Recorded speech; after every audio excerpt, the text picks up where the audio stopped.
Citizenship act नागरिकता छीन लेने का नहीं, ये नागरिकता देने का कानून है। प्रधानमंत्री नरेंद्र मोदी के ये शब्द सीएए यानी नागरिकता संशोधन कानून को परिभाषित करने के लिए काफी हैं।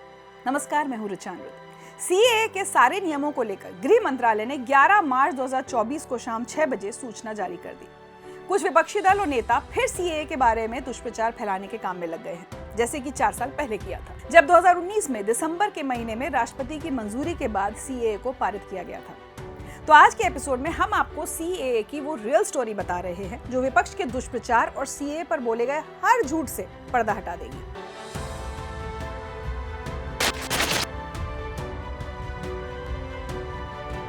सीएए को लेकर कुछ ऐसे सवाल हैं जिनका विपक्ष ने मनगढ़ंत जवाब तैयार किया।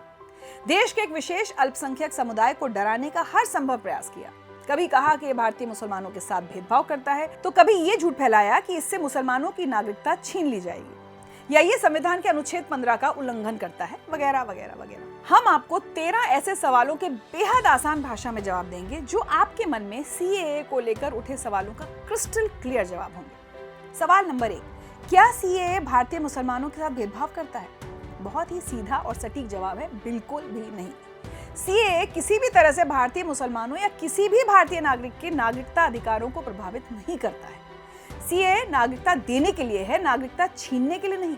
जैसा कि खुद पीएम मोदी ने कहा, सीएए हिंदू, ईसाई, बौद्ध, सिख, जैन और पारसी समुदायों के ऐसे लोगों पर लागू होता है जो पाकिस्तान, बांग्लादेश और अफगानिस्तान में धार्मिक रूप से प्रताड़ित हैं। भारत की नागरिकता लेने की सहूलियत और बढ़ा दी है। ये सहूलियत किसके लिए बढ़ाई है? उन लोगों के लिए जिन पर बंटवारे के बाद बने पाकिस्तान में उनकी धार्मिक आस्था की वजह से अत्याचार हुआ, जुल्म हुआ, जीना मुश्किल हो गया। दूसरा सवाल, क्या सीएए सिर्फ मुसलमानों को अधिनियम के प्रावधानों से बाहर करके उनके साथ भेदभाव नहीं कर रहा? जवाब महात्मा गांधी के एक संकल्प में है जो एक तरह से सीएए को समर्थन देता है। उन्होंने बेहद स्पष्ट शब्दों में कहा था कि पाकिस्तान के अल्पसंख्यक उत्पीड़न की स्थिति में भारत आ सकते हैं।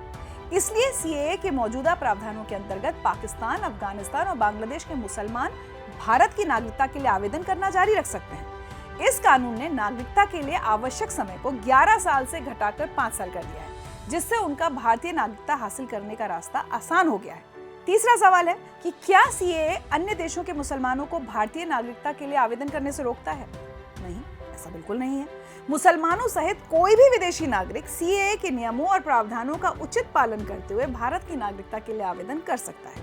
ये बिल्कुल शीशे की तरह साफ है कि सीएए अन्य देशों के मुसलमानों को नागरिकता की अर्जी देने से नहीं रोकता है, बल्कि ऐसी अर्जियों पर उचित प्रक्रिया के अंतर्गत विचार करने का वादा करता है। सिर्फ वादा नहीं, भारत ने 2014 से 2019 के बीच पाकिस्तान, अफगानिस्तान और बांग्लादेश से आए 600 मुसलमानों को नागरिकता दी है। सवाल नंबर 4, सीएए में केवल 3 विशिष्ट देशों के धार्मिक रूप से प्रताड़ित अल्पसंख्यकों को ही क्यों शामिल किया गया है? इस सवाल का जवाब देने के लिए हम आपको फ्लैशबैक में लेकर चलते हैं। बात 1950 की है, जब भारत के तत्कालीन प्रधानमंत्री जवाहरलाल नेहरू और लियाकत खान के बीच नेहरू-लियाकत समझौते पर हस्ताक्षर किए गए थे।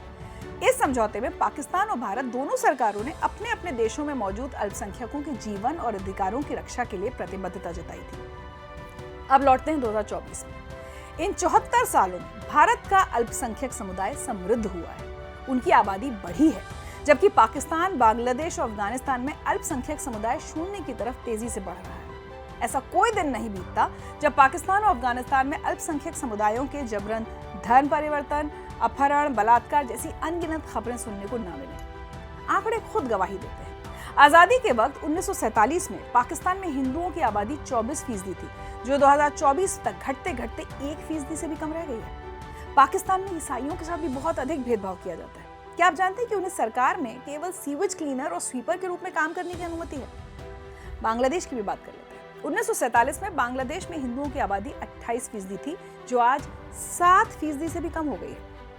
लिहाजा सीएए इन 3 मुस्लिम बहुसंख्यक देशों के उत्पीड़ित अल्पसंख्यकों को नागरिकता देने का आसान रास्ता प्रदान करता है। 5वां सवाल, क्या सीएए सिर्फ 3 मुस्लिम बहुसंख्यक देशों के हिंदुओं को नागरिकता प्रदान करता है? नहीं, ऐसा बिल्कुल भी नहीं है। सीएए एक मानवता प्रधान कानून है। सीएए अल्पसंख्यक समर्थक कानून है, जिसे विशेष रूप से धर्म के आधार पर प्रताड़ित अल्पसंख्यकों के लिए बनाया गया है। सीएए न केवल धार्मिक रूप से प्रताड़ित हिंदुओं को, बल्कि बांग्लादेश, पाकिस्तान और अफगानिस्तान में धार्मिक रूप से प्रताड़ित ईसाइयों, बौद्ध, जैन, सिखों और पारसियों को भारतीय नागरिकता देना आसान बनाता है। क्या सीएए और एनपीआर यानी राष्ट्रीय जनसंख्या रजिस्टर, एनआरसी यानी राष्ट्रीय नागरिक रजिस्टर बनाने की दिशा में कदम है? ये है 6वां सवाल, जिसका जवाब है नहीं। सीएए शुद्ध रूप से पाकिस्तान, बांग्लादेश और अफगानिस्तान से धार्मिक रूप से प्रताड़ित शरणार्थियों को नागरिकता प्रदान करने के लिए है।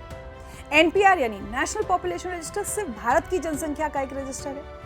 जनगणना और एनपीआर सामान्य प्रशासनिक गतिविधियां हैं जो भारत में हर 10 साल में होती हैं। यहाँ आपको ये भी बता देना जरूरी है कि पहला एनपीआर 2010 में यूपीए सरकार ने तैयार किया था। एनपीआर जो है वो जनसंख्या का रजिस्टर है, जो पॉपुलेशन रजिस्टर है। देश में जो भी रहते हैं उनके नाम रजिस्टर्ड किए जाते हैं, जिसके आधार पर देश की अलग अलग योजनाओं का आकार बनता है। और एनआरसी है, national register of citizens.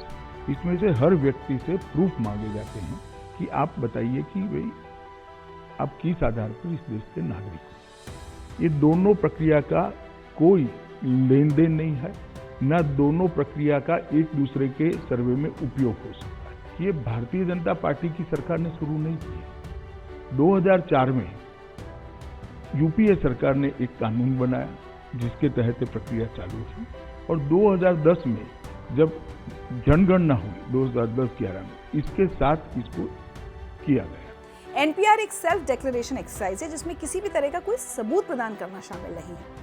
Assam में जो एनआरसी हुआ वो पूर्व प्रधानमंत्री राजीव गांधी के दस्तखत वाले असम समझौते का नतीजा था, जिसमें नागरिकता का प्रमाण देने के लिए कट ऑफ 1971 तय किया गया था। प्रधानमंत्री नरेंद्र मोदी और गृह मंत्री अमित शाह ने बहुत ही स्पष्ट शब्दों में कहा कि 2014 में सरकार बनने के बाद से देशव्यापी एनआरसी पर कोई चर्चा या बहस नहीं हुई है। और भले ही पूरे देश में एनआरसी लागू हो जाए, फिर भी सीएए का एनआरसी से कोई लेना देना नहीं, क्योंकि सीएए भारतीयों के लिए है ही नहीं। ये सिर्फ 3 पड़ोसी मुस्लिम बहुसंख्यक देशों के धार्मिक रूप से प्रताड़ित शरणार्थियों के लिए। सिटीजनशिप अमेंडमेंट एक्ट में भी किसी को किसी की भी नागरिकता लेने का कोई प्रोविजन ही नहीं है। कोई मुझे समझा दे कहाँ है। ये नागरिकता देने का प्रोविजन है। तो इस देश के जितने भी वासी माइनॉरिटी वाले हैं, मुसलमान हैं, उनको किसी को डरने की जरूरत नहीं हो कि इससे नेशनल एनआरसी का कोई लेन देन नहीं है, कोई अफवाह फैलाई जा रही है। 7वां सवाल, क्या सीएए पूर्वोत्तर में शरणार्थियों की आमद बढ़ाएगा? ऐसा नहीं होगा। सीएए उत्तर पूर्व में शरणार्थियों की आमद को नहीं बढ़ाएगा। वो इसलिए क्योंकि अरुणाचल प्रदेश, नागालैंड, मिजोरम, मणिपुर जैसे पूर्वोत्तर राज्य इनर लाइन परमिट सिस्टम द्वारा संरक्षित है। मेघालय 6ठी अनुसूची द्वारा संरक्षित है। असम और त्रिपुरा के निर्दिष्ट आदिवासी क्षेत्रों को सीएए से छूट दी गई है। सिर्फ नॉर्थ ईस्ट के राज्य जहां पर 2 प्रकार के विशेषाधिकार उनको दिए गए हैं, वो विशेषाधिकार के तहत जो राज्य आते हैं उनको ही सीएए नहीं होगा। एक इनर लाइन परमिट का प्रोविजन है और संविधान की 6ठी अनुसूची में शामिल जनजातीय क्षेत्र है। अब बड़ा सवाल नंबर 8, क्या सीएए अनुच्छेद 14 का उल्लंघन करता है? संविधान का अनुच्छेद 14 कहता है कि कानून सभी पर समान रूप से लागू होना चाहिए। अब तक आप ये समझ ही चुके हैं कि सीएए एक अल्पसंख्यक समर्थक कानून है, जिसे धार्मिक आधार पर प्रताड़ित अल्पसंख्यकों को नागरिकता देने के लिए विशेष रूप से तैयार किया गया है। लिहाजा धर्म आधारित देशों के लोगों को नागरिकता दी जा रही है। इसका मतलब ये नहीं है कि दूसरों को नागरिकता नहीं दी जाएगी या उन्हें देश में शरण नहीं दी जाएगी। उन्हें जनरल असाइलम नियमों के आधार पर नागरिकता दी जाएगी। यानी सीएए अनुच्छेद 14 का उल्लंघन नहीं करता है। अनुच्छेद 14 रीजनेबल क्लासिफिकेशन यानी उचित वर्गीकरण के प्रावधान को सुनिश्चित करता है, जिसमें समानता का सिद्धांत शामिल है। मतलब साफ है कि अगर वर्गीकरण का मानदंड उचित है तो सकारात्मक कार्रवाई या सकारात्मक भेदभाव का सिद्धांत संभव है। इन्हीं वर्गीकरण के आधार पर भारत में जाति आधारित आरक्षण और अल्पसंख्यकों के विशेष अधिकार संभव हो सके हैं। इसी तरह इन 3 देशों में धार्मिक आधार पर सताए गए अल्पसंख्यक एक रीजनेबल क्लासिफिकेशन बनाते हैं, क्योंकि इनको इस्लामी देशों में हमलों, उत्पीड़न और सांप्रदायिक हिंसा का सामना करना पड़ा है। सवाल नंबर 9, क्या सीएए अनुच्छेद 15 का उल्लंघन करता है?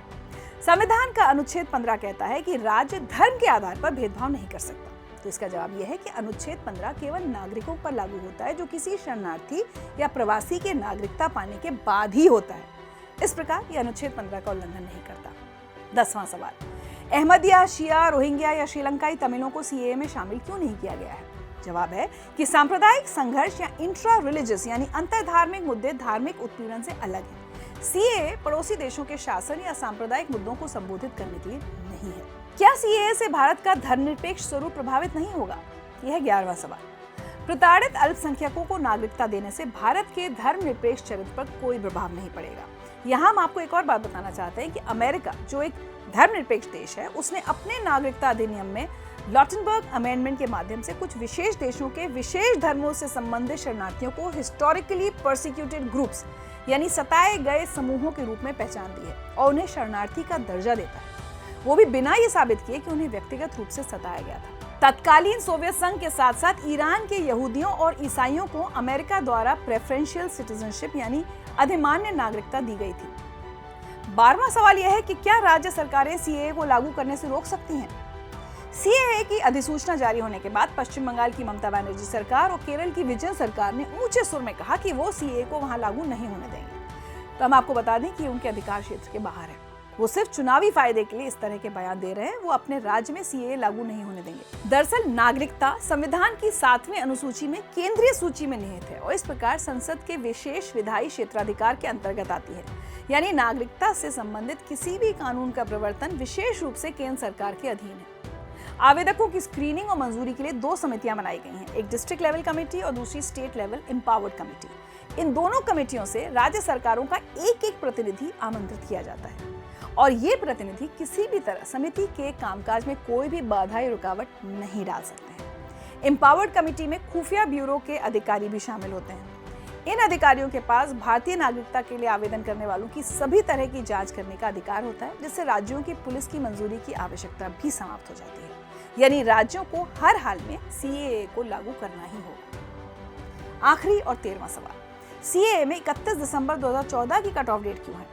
इसी सवाल में एक और सवाल है कि कट ऑफ डेट के बाद धार्मिक प्रताड़ना के कारण भारत आए शरणार्थियों का क्या होगा? तो जवाब ये है कि 31 दिसंबर 2014 का कट ऑफ धार्मिक रूप से प्रताड़ित उन लोगों के लिए सुरक्षा कवच जैसा है जो पीढ़ियों से बिना नागरिकता के भारत में रह रहे हैं, जिन्हें नागरिकता अधिनियम 1955 के अंतर्गत अवैध प्रवासी के रूप में मानने से यही कट ऑफ डेट रोकती है। यही उनके नागरिकता पाने की प्रक्रिया को भी 11 साल से घटाकर 5 साल कर देती है। धार्मिक रूप से प्रताड़ित अल्पसंख्यक नागरिकता अधिनियम के मौजूदा प्रावधानों के तहत भारत में शरणार्थी बनना जारी रख सकते हैं और नागरिकता के लिए आवेदन कर सकते हैं। भारत सरकार ने 2014 के दिसंबर में ही पाकिस्तान के धार्मिक रूप से प्रताड़ित अल्पसंख्यकों के लिए दीर्घकालिक वीजा देने का प्रावधान किया था। 2021 में अफगानिस्तान पर तालिबान के कब्जे के बाद सिखों और हिंदुओं को बचाया गया और भारत में शरण दी गई। हमें यकीन है कि इन 13 सवालों के जवाबों में आपको सीएए की पूरी ABCD समझ में आ चुकी होगी। आपसे मेरी गुजारिश है कि आप अपनी समझ पर भरोसा करें। सीएए पर अपनी सियासी रोटियां सेकने वाले नेताओं और राजनीतिक दलों के दुष्प्रचार और झूठ पर बिल्कुल ध्यान न दें। रियल स्टोरी के इस एपिसोड में इतना ही। नागरिकता संशोधन कानून पर आपकी क्या राय है, हमें लिखकर जरूर बताएं। अगले एपिसोड में एक और अहम मुद्दे की रियल स्टोरी के साथ आपसे जल्द मुलाकात होगी। तब तक स्वस्थ रहिए, सुरक्षित रहिए और चेहरे पर यही मुस्कान कायम रखिए।